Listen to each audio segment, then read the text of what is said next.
Trump mede o sucesso da política econômica dele, pelo menos no primeiro mandato, e aparentemente neste mandato vai seguir com essa régua, olhando mercado financeiro, olhando bolsa, olhando mercado de ações.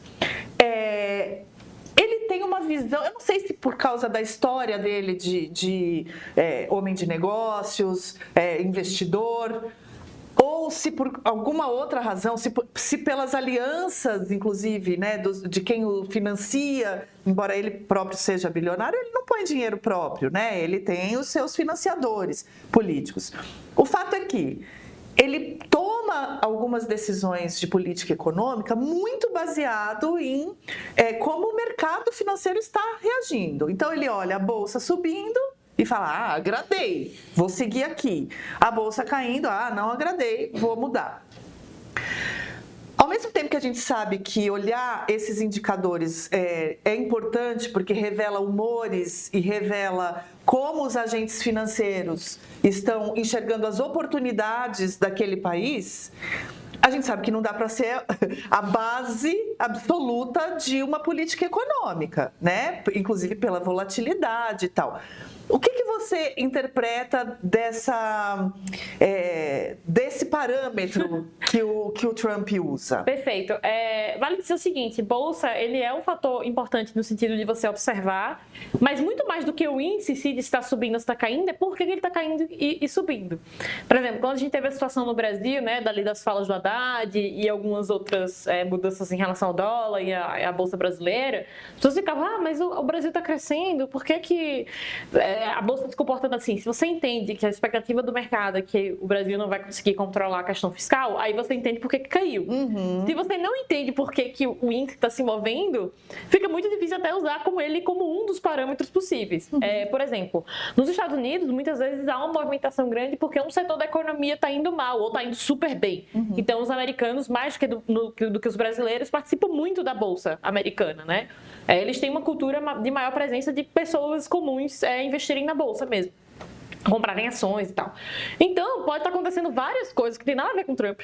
Tem nada a ver com o Trump e tá lá subindo ou caindo e ele tá usando possivelmente, dependendo do quanto de informação que ele tem e o quanto que ele tem de tentar ouvir e entender o que está na cabeça dos investidores, pode não ter relação nenhuma, né? Às vezes um resultado de uma empresa grande, né, que tem um peso grande, uma Apple da vida, uma Amazon, uma Disney, sei lá, acaba criando uma movimentação grande na bolsa, o índice sobe e o cara, não, eu tô arrasando.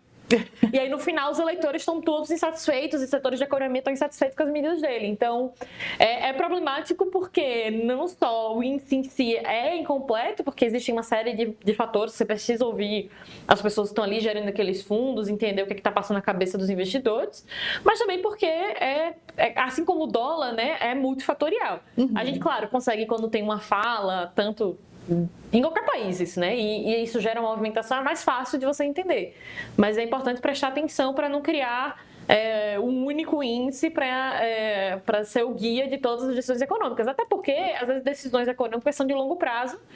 E é possível também que os investidores estejam pensando, o Trump também tem tarifa, mas ele não vai aumentar a tarifa de verdade. Uhum. Ele está só fazendo um jogo para negociar várias coisas e depois vai baixar. E aí ele não baixa, e aí o índice vai começar a cair, o mercado vai começar a reagir no futuro. Então, também é possível, porque tem que lembrar que os agentes, a gente se fala em economia, né? Os agentes são racionais, ou seja, as pessoas estão o tempo todo, principalmente esses caras do mercado financeiro, tentando prever o futuro, e eles podem prever o futuro errado às vezes, eles podem errar na leitura, principalmente política, né, que é difícil. Uhum. Então, não sei se o Trump está levando em conta esse tipo de raciocínio que os investidores estão fazendo o tempo inteiro. E você tocou num ponto fundamental, porque embora eu concorde que haja essa possibilidade bastante real de que o Trump esteja mais errático do que qualquer outra coisa, eu tenho acompanhado alguns analistas americanos que dizem que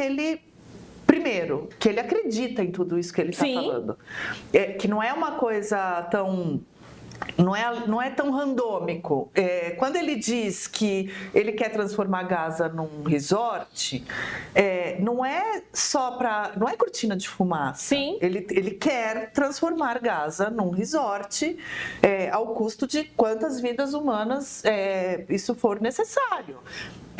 E não há constrangimento em admitir. Certamente não. A gente pode achar que é cortina de fumaça, porque ninguém teria coragem de falar uma coisa dessa tendo essa intenção. Tem quem ache isso, né? E aí o meu ponto é só que não necessariamente é isso, mas que existem pessoas que vão fazer essa leitura, porque afinal de contas, como ele mesmo entra em contradição às vezes com ele mesmo, como é que você vai saber qual é o verdadeiro, se no fundo, qual é o verdadeiro Trump? Então, e no caso das tarifas, se por um lado, de fato, ele está naquele esquema mais 72 horas, aguardem mais 72 horas, que algo incrível vai acontecer, por outro, primeiro, ele já declarou o presidente que ele mais admira, que foi o William McKinley, e que... E mal ou bem, embora com Canadá e México ele esteja recuando, me parece que com outros ele está pagando para ver. Então, quando ele chama o Macron no Salão Oval e fala dos custos da guerra e tal, tudo bem que o Macron, gente, no Salão Oval ele fez igual, sabe, a gente, esposas desse Brasil, quando a gente fica brava com o marido e segura assim pelo braço e fala, vai ali, você tá falando bobagem, não sei o quê. Assim fez o Macron com o Trump, apertou a coxa do Trump e falou, não, você tá falando bobagem, a gente também pôs dinheiro na guerra da Ucrânia e tal, foi uma cena incrível. Mas enfim, o Trump está agindo bastante. Diferentemente do primeiro mandato, em que muita coisa era mais retórica do que ação, até aqui ele tem feito muita coisa, além de falado muita coisa. Então, me parece que a gente está lidando com um bicho 2.0, sabe assim? Mais bem acabado nesse sentido, mais determinado, com mais equipamento para agir, com mais equipe para agir e etc. E isso tudo, eu acho que deve ser levado em conta. E a própria China me parece que levou quando ergueu a voz, né? Não sei. Não, sem dúvida. Só queria pontuar justamente de que vou levantar as possibilidades de leitura quando a gente está falando de índices econômicos, mas sem dúvida nenhuma ele está agindo mais, ele tem mais funcionários leais a ele dentro da Casa Branca, dentro do governo. O partido totalmente enfraquecido, de joelhos, totalmente né? enfraquecido, porque a popularidade do partido depende muito da popularidade dele ainda. Eu torço para um futuro próximo isso não acontecer, talvez graças ao próprio Trump, a ver cenas dos próximos capítulos. Então continuar acompanhando esse streaming aí de... Não, e olha... Carnaval do Trump.